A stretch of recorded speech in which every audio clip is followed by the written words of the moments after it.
Bonjour tout le monde, c'est Cléna Sensei. Je suis ravi de vous retrouver aujourd'hui pour partager ensemble sur le thème de les achats et particulièrement le chapitre 2, les charges.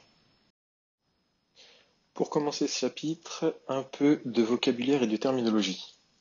Une charge comptable, c'est d'abord un coût pour l'entreprise. Donc l'entreprise va acheter un bien ou un service qu'elle va consommer.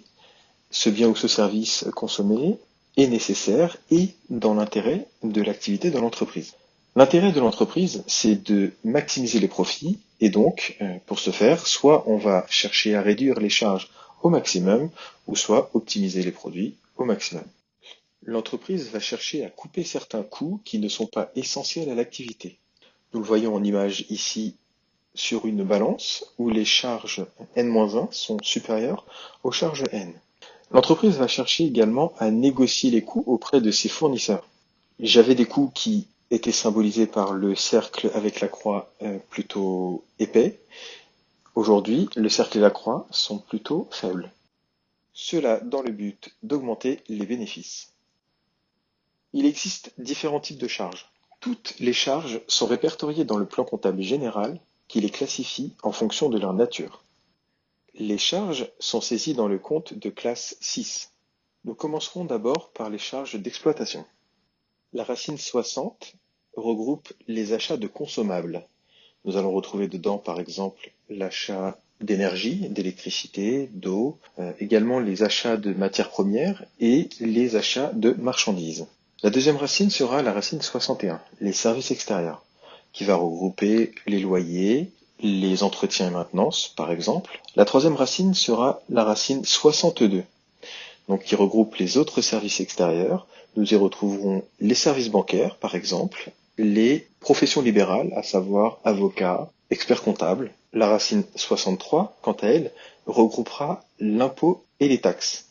Attention, l'impôt sur les sociétés n'est pas saisi dans les comptes 63, mais dans les comptes 69. J'expliquerai dans une prochaine vidéo pourquoi nous saisissons l'IS dans les comptes 69. Dans les comptes 63, nous allons avoir des charges de type taxe foncière, cotisation foncière des entreprises. La racine 64, quant à elle, regroupe les charges de personnel. Par exemple, l'entreprise embauche des collaborateurs, le coût du salaire sera saisi dans les comptes 64. 641 pour le salaire brut, 645 pour les cotisations sociales patronales.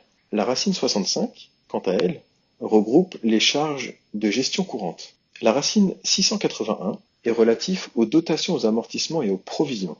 Cela regroupe les charges d'exploitation. Nous retrouvons également les charges financières, qui sont reconnaissables à travers leur 6 en deuxième position ou en troisième position. Nous avons d'abord les charges financières qui portent la racine 66.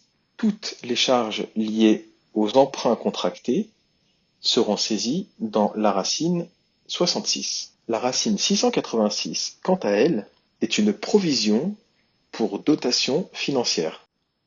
Et pour finir, nous avons les charges exceptionnelles, qui sont reconnaissables à travers leur 7 en troisième position ou en deuxième position. Nous saisirons dans ce compte tous les événements de caractère exceptionnel à l'entreprise. Voici un exemple de plan comptable général qui regroupe la liste des comptes que je vous ai cités. Ce document est parfaitement admissible aux examens et sera votre Bible de chevet. C'est très important de bien classifier les charges en fonction des différentes natures pour avoir une bonne analyse financière. Cela permet entre autres d'apprécier les résultats d'exploitation financiers exceptionnels, mais également des indicateurs particuliers, à savoir l'excédent brut d'exploitation ou même la capacité d'autofinancement. Cette bonne classification permet également une bonne mesure de la performance. Ici, nous retrouvons les soldes intermédiaires de gestion qui nous permettent de mesurer différents indicateurs nécessaires à la mesure de la performance de l'entreprise. En principe, une charge se saisit obligatoirement au débit, sauf dans les cas suivants. Nous l'avons vu dans le chapitre précédent, la facture d'avoir. La facture d'avoir viendra mettre une charge au crédit.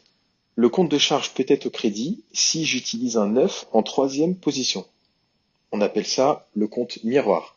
Le compte de charge peut être au crédit également si je reprends une facture non parvenue que nous verrons dans le prochain chapitre sur les achats. Voici ce qu'il faut retenir. En synthèse, une charge, c'est l'achat d'un bien ou d'un service qui est consommé par l'entreprise dans le cadre de son activité. Une charge se saisit dans un compte de classe 6. Les comptes de charge sont classifiés par nature, exploitation, financier, exceptionnel. C'est le plan comptable général qui régit cette classification. L'organe de direction, le contrôle ou le pilotage de l'activité se servent de cette classification pour bâtir des indicateurs de performance. Pour finir, une charge se saisit généralement au débit d'une écriture comptable, sauf dans les cas suivants. Facture d'avoir, si le compte possède un 9 en troisième position, et dans le cadre de la reprise d'une facture non parvenue. Voilà, c'est tout pour l'essentiel des charges. Merci à tous. N'oubliez pas que le principal, c'est de toujours faire de son mieux. Inscrivez-vous à la chaîne pour de futures vidéos explicatives, toujours sur les sujets de la comptabilité. Merci à vous. À très vite.